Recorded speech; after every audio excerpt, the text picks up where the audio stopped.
আসসালামু আলাইকুম বন্ধুরা। তো আমি এখন মুরগির মাংস রান্না করব। মুরগির মাংস রান্নার জন্য দিয়ে দিলাম তেল, পেঁয়াজ। তো এই তো পাটায় মশলা বাটলাম। তো মশলাটা এখন দিয়ে দেব, ভালো করে কষিয়ে নিলাম। তো মশলাটা দিয়ে হালকা নাড়াচাড়া করে নিব। নাড়াচাড়া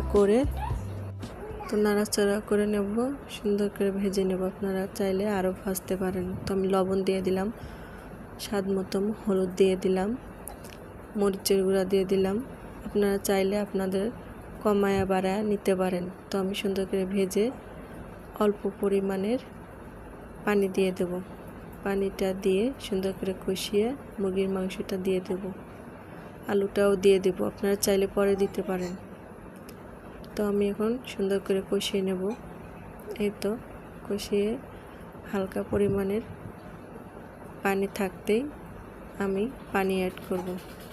কষিয়ে পানি অ্যাড করে নিলাম। তো আমরা কেমন হিসাবে অবশ্যই জানাবেন।